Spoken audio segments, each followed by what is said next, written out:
I don't have to read nothing. And starting Take the these off. recording. All right. Fire away. Um, I am Nathaniel Doan, and I am conducting an interview with Carlos Monroy on May 6th, 2021. So, Carlos, where were you born and raised? I was born in Ensenada, Baja California, in Mexico, and I was there for a little while, and we got brought over the United States. And here's where I went to school. I did not go to school in Mexico, but that's where I'm from.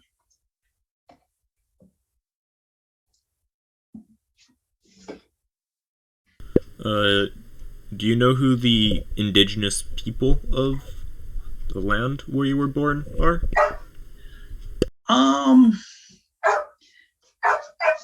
they are, and I'm trying to remember because my wife and I have talked about this, and we've mentioned many different ones since she's from a different part of Mexico. Um, Off the top of my head right now, I do not, but I do know the area they cover. It's the very northern part of Baja California.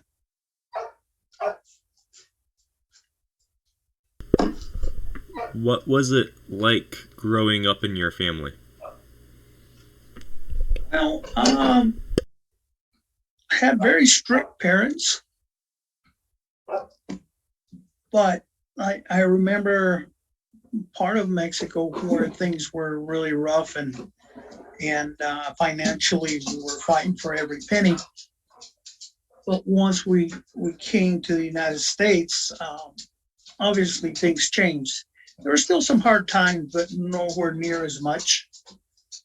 And I remember my father working a lot. He wasn't home very much. And when I was young, well, I got to run around all over the place.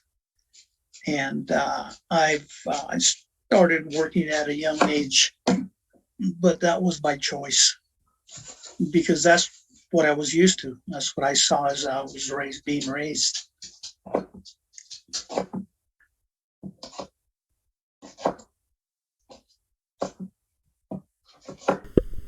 What kind of music did you hear when you were growing up? And activities did you participate in?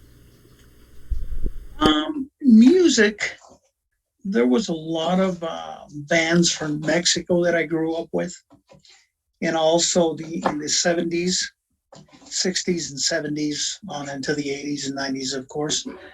All the bands here from the United States. So I grew up with both both sides, the Mexican music and the music here in the United States. Um,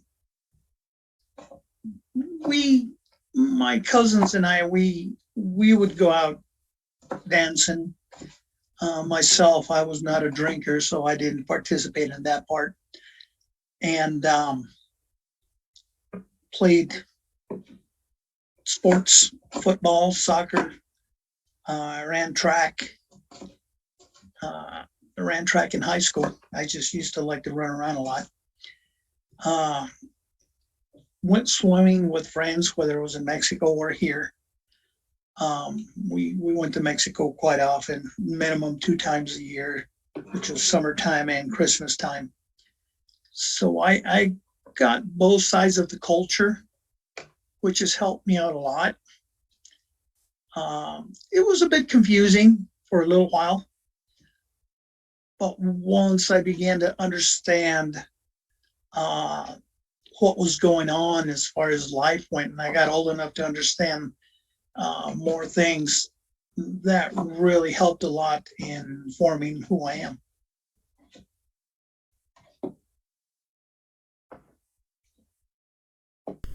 You said earlier that you immigrated from Mexico to the United States. About how old were you when that occurred? I was probably about a year old, 2 years old maybe. But we were constantly going back to Mexico. So I got to see a lot of what Mexico was and as it started changing as time went by. And until I got older, probably I would say about in my 40s, then I started going less and less into Mexico. But the culture was already set in me. Um, I had already lived quite a bit of the life in Mexico, but mostly here in the United States.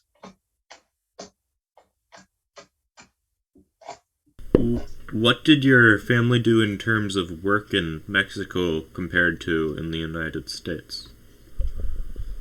Well, in Mexico, there was my mom would do some house cleaning um, whenever she could. My father would work various jobs, um, depending on. I don't remember too much of that because I was pretty young.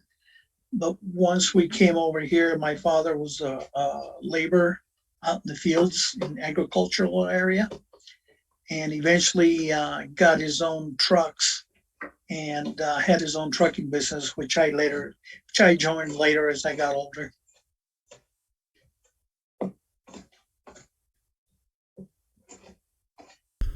Do you know much about what the conditions were like in Mexico when your family immigrated?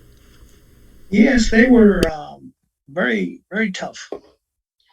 Um, the family unit in Mexico is usually two, three, or four families together, and they stay close and help each other out. Because of the lack of work, because of the low rates of pay in Mexico, that was the only way most families could survive. So it was it was not easy. It was rough. I remember that much.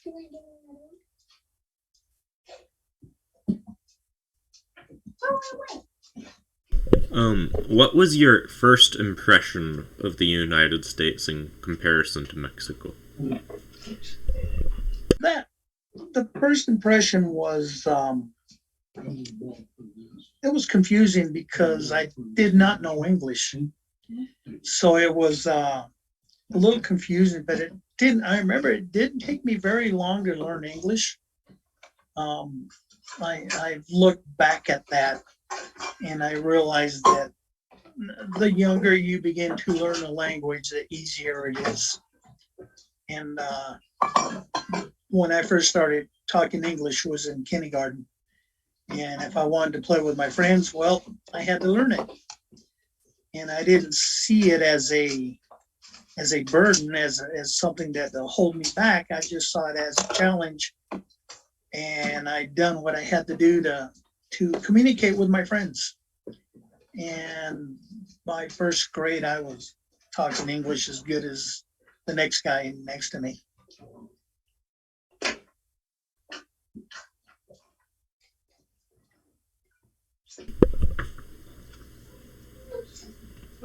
Um, you have brought up this impression of confusion. How has that changed over time? How has that unraveled for you? Okay, can you repeat that question, please? You have brought up this feeling of confusion that you have felt when you were first coming into the United States. How did that develop over time and change? Well, at at the beginning, it was a little nerve wracking, I guess you could say, and um, but I didn't see it as an obstacle. I just saw it as a challenge, and I had to figure it out. And I think that had a lot to do, and our parents have a lot to do with that too, as to how hard or how easy it is to learn new things. And I always had my mother there, and she was always telling me, Don't worry about it. You'll get it figured out. You just go and enjoy yourself. And that was in the younger years.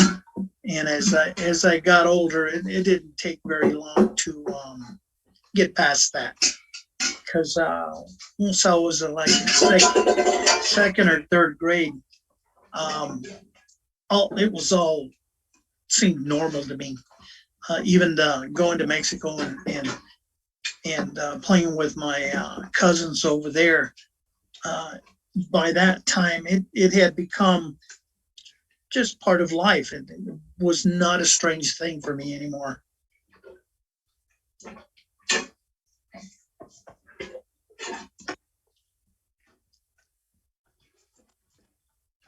What are some major differences and similarities you have noticed in between the culture of the United States and Mexico? Well, I'm moving, by the way. They were getting a little loud over there in the kitchen. Um, so the similarities are that people tend to help each other in general. It doesn't always happen exactly like that, but for the most part, people tend to help each other. You always, whether I was in Mexico or here in the United States, you always have the people that are that are out to hurt you, to do something to you that's not good, whether it's a little bit or a lot of it. Um, that within itself was what I had the most problem coping with when I was young. I couldn't understand why people would want to hurt someone else. When if you get together and play and have fun, you don't have to worry about that. But I found that that problem was in both cultures. Even though the culture in Mexico, they tended to be a little closer to each other and help each other more. But the same basic way of life was in the U.S. the same as in Mexico. Um, Different situations, the governments are different. There's other things that fall into place. But as I was growing up, what I got to see was that there wasn't really that big difference that everybody seemed to be talking about. And they talked about it in Mexico about the US and in the US about Mexico. And I for a long time I couldn't understand why that bad feeling towards each other when the people are really quite similar.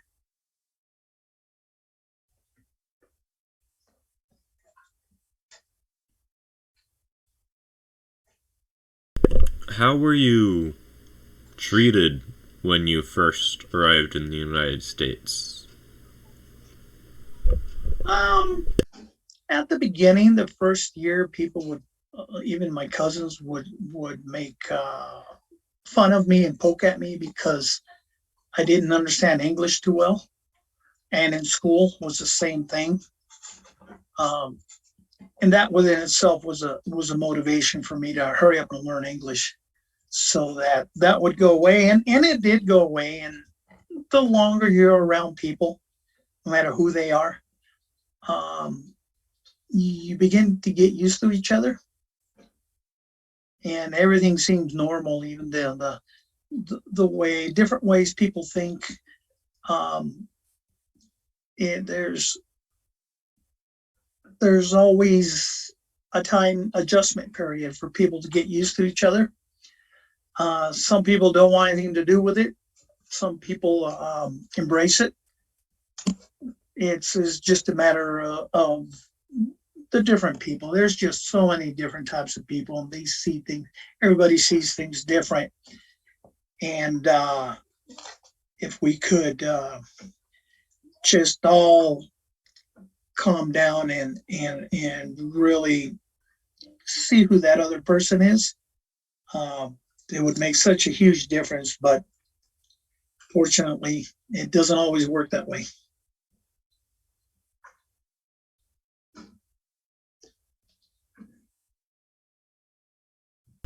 Um, is there a major historical experience that has impacted your family with them immigrating and all of that?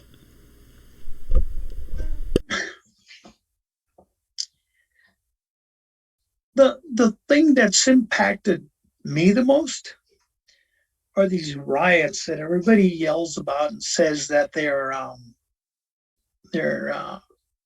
racial. They're race people are racist, and I I have a hard time. Even now, I have a little bit of a hard time understanding why people do that, because all that does is move people farther apart from each other. And us, whether it's any country at all, if you want to be strong, you need to be together, need to work together. Um, whether it's the US, China, Mexico, Canada, any of the countries in Africa, any part of the world, it holds true. Um, and that's something that to me has become very obvious over the years, and I have a hard time understanding why people don't see it, why they fall for brown, pink, blue, whatever. Life matters. Point period. From my point of view, it doesn't matter who it is, and it it bothers me. That within itself bothers me a lot, but I can't change it. It is what it is, and I move forward and do the best I can, just like all of us do. And the more people that can get together of like mind, the stronger that unit of people is. That's how the U.S. was made. The United States of America was built basically on those premises, even though a lot of things happened that was not on those premises. But we learn from our past, and that's what we need to do as a people, is learn from our past and move forward and do things the right way. And that's my point of view.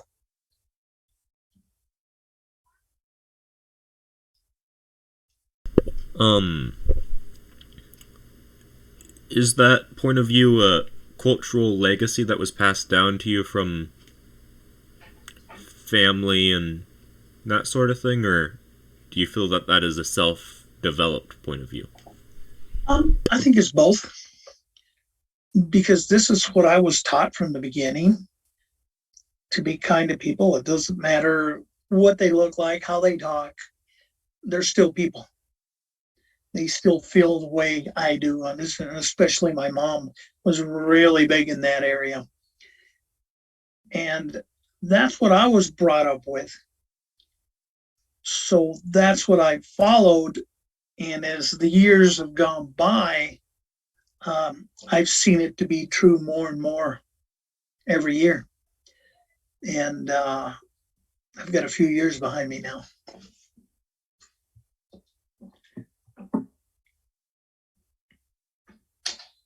Um, you keep bringing up your mother. What can you tell me about your parents and their personal history?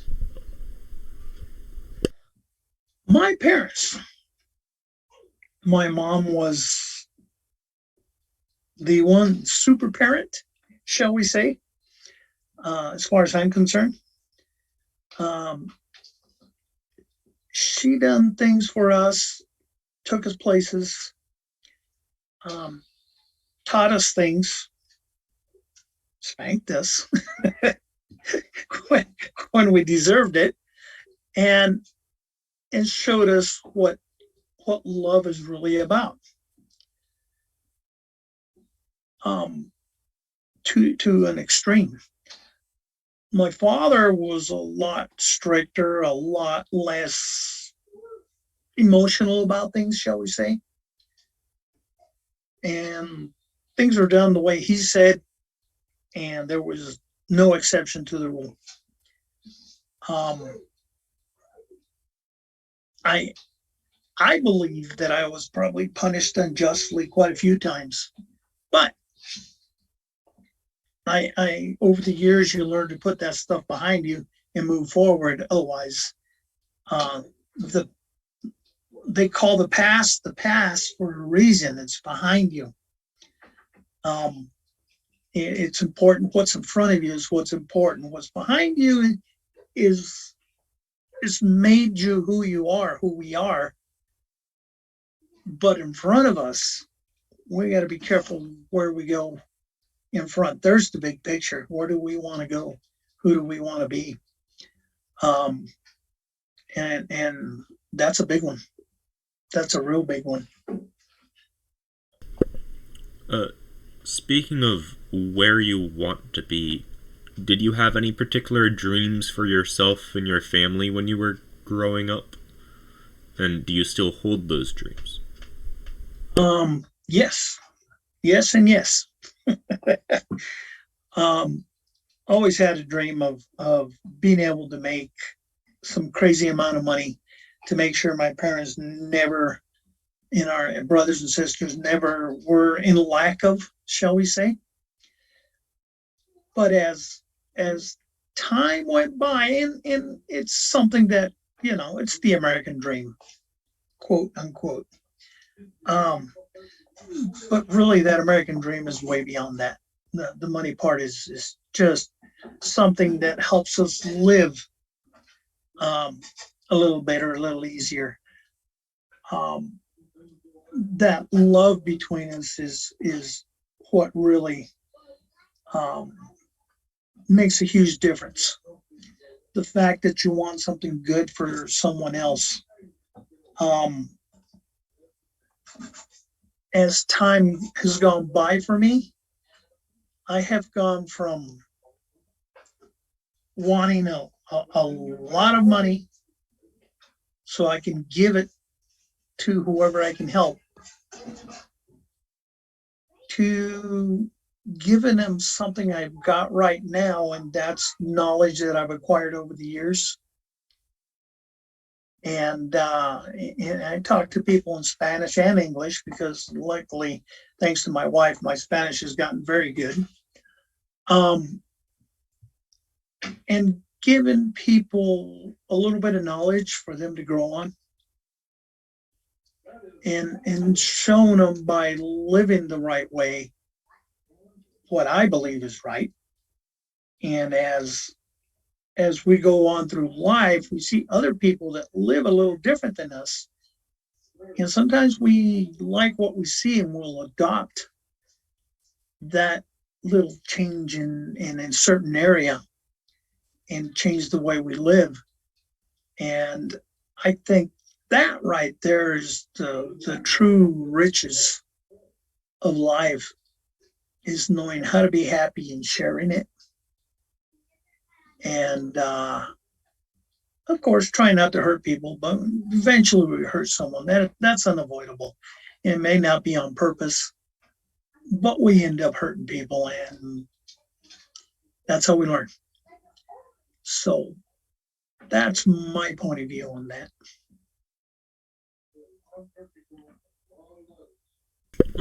Did you aspire for a specific profession when you had these dreams of making large amounts of money? Absolutely. My father had trucks, so even though I went for 2 years over to Sacramento State University, I decided I want to get into the trucking business instead, and went into business with my father. We had, from the time I joined with him, we were together in that for about 15 years.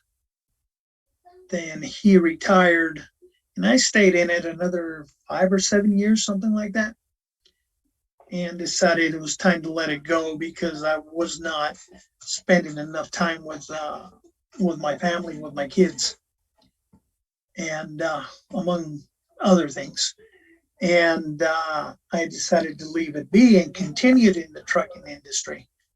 Always with that hope of finding something, that opportunity, and and money wise, if it happens, fantastic. If it doesn't, that's okay because there's something more important than money, and that's what we got to give to other people, and what other people got to give to us also, because it's always a two-way street. It's never a one-way street.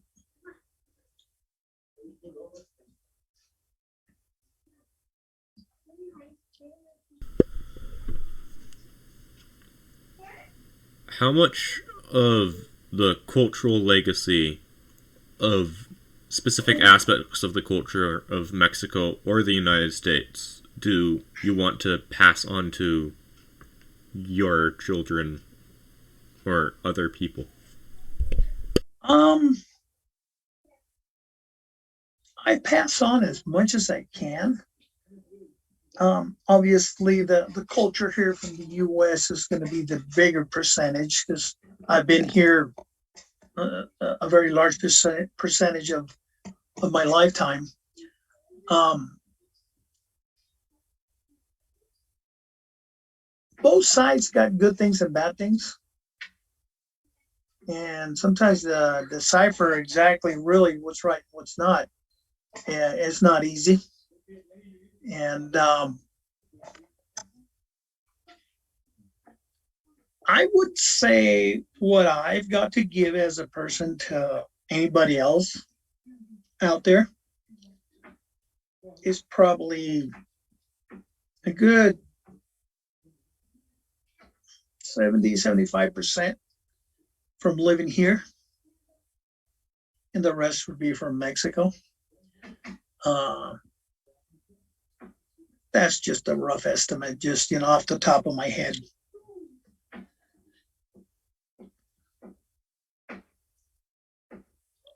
Um,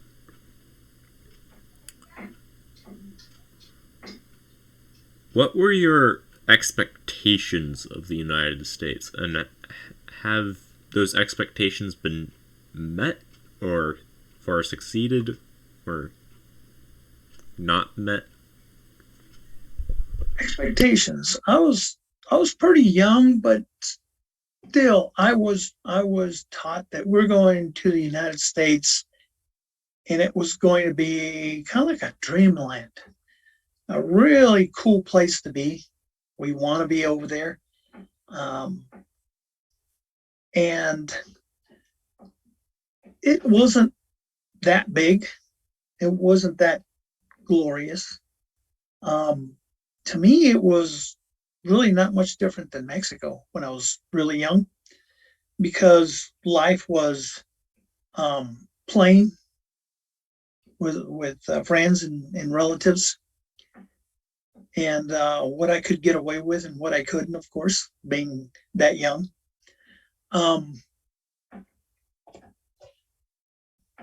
as I got older and talked to different people and talked to people in Mexico and here, they would tell me, "You're so lucky to be over there, to live over there." And I told them, "Yeah, I am. I agree with that. But it's not as glorious because the people from Mexico used to say, well, if you're going to go live in the United States, make sure you take a dustpan and a broom with you because the money's just laying in the streets. You just got to sweep it up." Um, that blew me away because I knew it was nothing like that. You still had to work. Yeah, it was still a tough life, and I knew that because I'd been here long enough and I was old enough to be able to see it. And I would tell that to people in Mexico, and they go, "Oh, no, no, no, no. It's like this." So I would just leave it be. Um, and the people that would come here would find out that, yeah, you can make a good living here. Not quite what they expected, but when I was little, that was the mentality that I came with, And over time, I found out that, of course, it's not exactly like that. You got to learn how to live in a different country and what the rules and regulations are, and live by them so that you can have a good life. So that holds true almost of anywhere.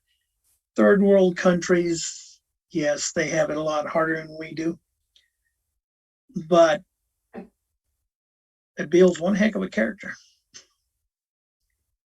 So,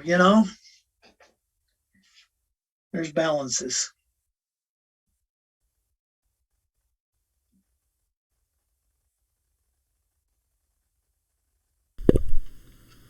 Um, in what ways would you say that you or your family have contributed to American society since immigrating? Um, my mom fed a whole lot of people. She was known for her tortillas and all her food. Um, just just by how we treat people, how we talk to people, how instead of talking down to people, you talk to people on the same level. We contribute a lot. As soon as you start talking down to somebody, then you're no longer contributing. You're doing the opposite and you don't even know it. Um, I'm guilty of that at certain times in my life, and got scolded by my mom quite a few times.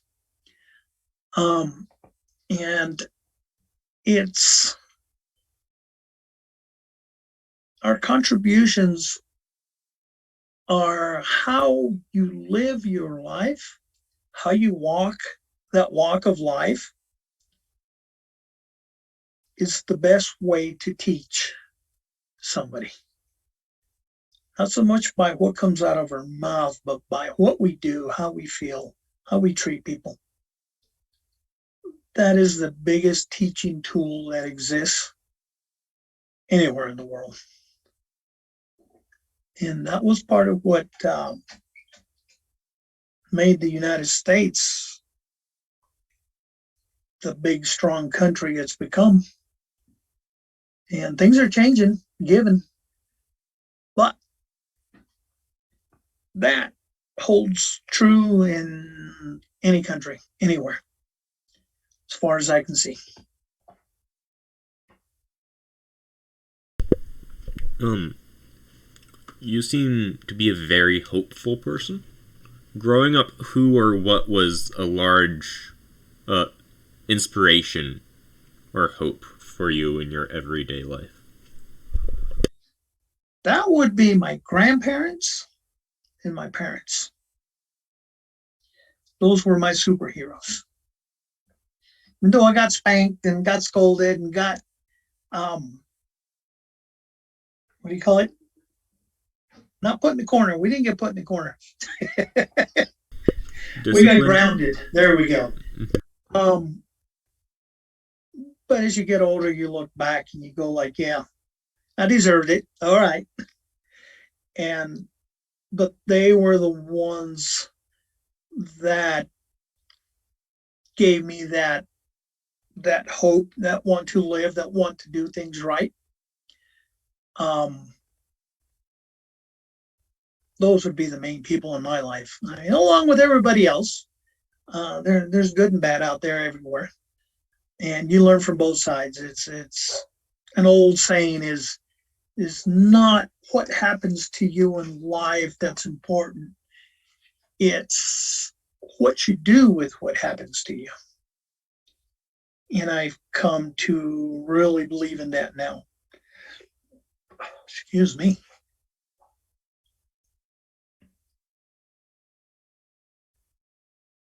Speaking of things that have happened to people, discrimination was a big thing during that time period, or at least it's made out to be a big thing. Have you or your family experienced discrimination in certain ways? Yes. As a father, if I see that situation coming up, I would steer my family away from it, in general, and then sit down and talk with my wife. Excuse me. And as the kids got older with my kids, and explain to them what was going on, especially if they started asking questions. Um, Discrimination is a very bad thing, a very nasty thing. It hurts a lot of people, but people need to realize that we're all people. It doesn't matter what color you are.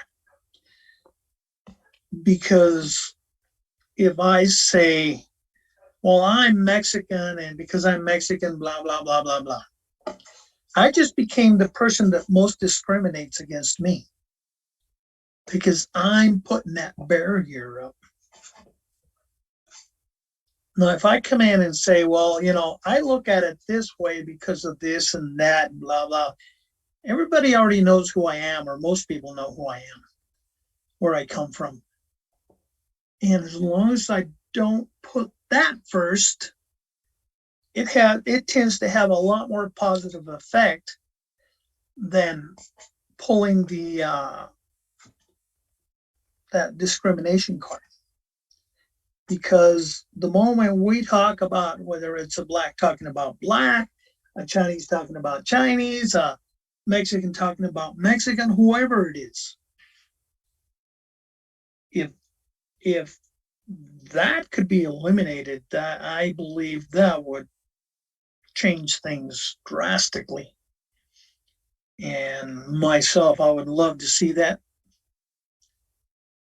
but it is what it is. All I can do is walk my walk, and hopefully enough people will understand it. Those that are very curious and really want to know how I feel and how I see things, I will more than gladly sit down and talk with them about it. And that's the way I see it. If someone really needs help, I'll put out a hand. If they bite it, well, that hand's not going out again. And that's a learning process within itself.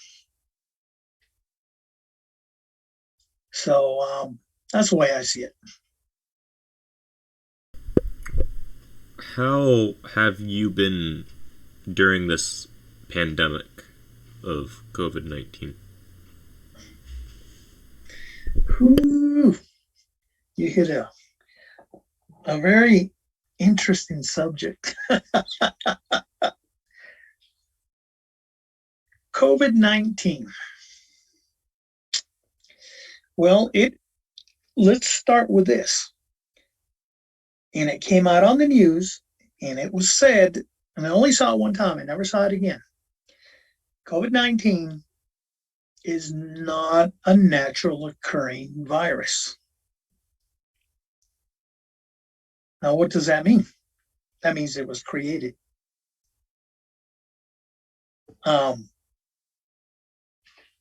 So just starting with that, it has a very negative aspect to it. And as far as where that leads to, I don't want to get too far into it because then there's a lot of people out there that really don't believe that. There's a lot of people that do believe that. And that's a personal choice. A lot of businesses have gone down. The United States has dropped down to one knee on this one. And everything seems to be getting a little better now. But that is a subject that I don't want to get any deeper than that into it. Understandable. Because yeah, it can cause a lot of damage. It'll make some people mad. Some people will agree, And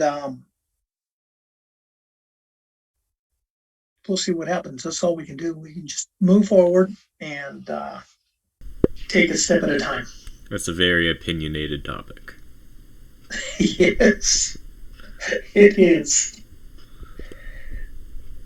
Um, do you have any advice for this up and coming generation of Mexican American kids? Yes, I do. Do not be ashamed of either side. You have the opportunity to have two cultures before you and pick the best out of both cultures and create something unique.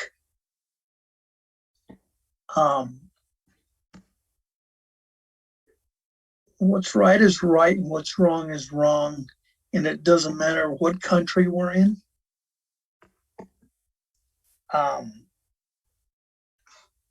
Some of you will agree with that, some of you won't. But learn both languages. Don't just try to stay with just Spanish or just English. Learn them both. Listen. That's for everybody. Listen to what's going on there. Watch. Don't just jump on a wagon because it's cool. Find out what it's really about. Politics are very dangerous, very deceiving. Always have been, they always will. Look at what's really there. You can learn from anybody. We even learn from our mistakes. Don't forget that because that's very important. Who you are does make a huge difference. And we do affect a lot of people around us. And it's either going to be negative or positive. That's up to us. And keep the faith. Keep that faith and move forward. And don't be afraid to ask questions. That would be my advice. Do you have any other information that you would like to add about what it was like to be raised in America as a Mexican American? I'm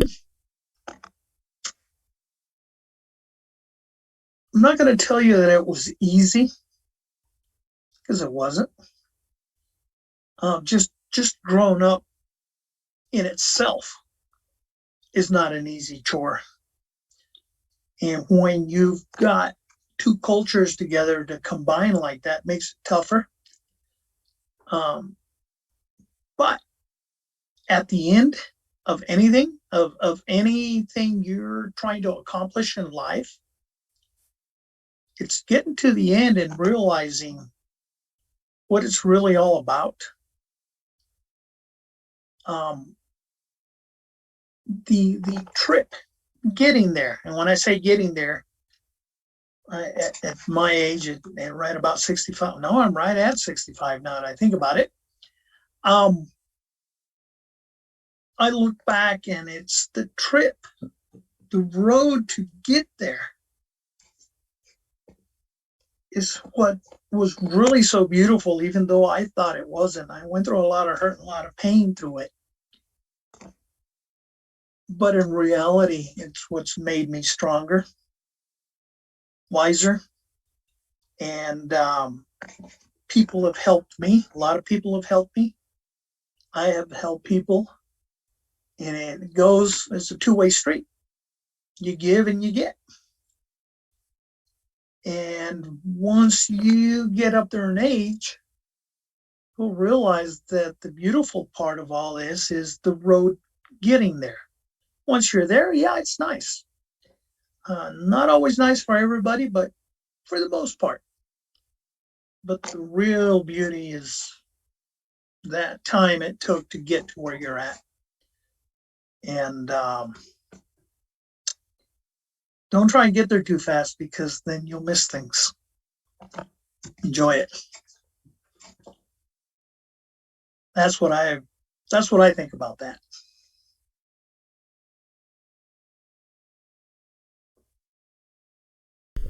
Thank you very much.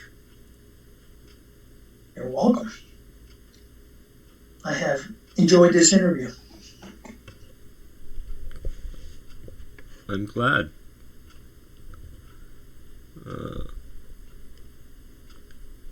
I'm going to try to figure out how to stop the recording without losing the recording. Okay. As soon as you figure it out, send me a email and let me know how you done it. Stop recording. I think I stopped it. Bet you that would work. Stop video.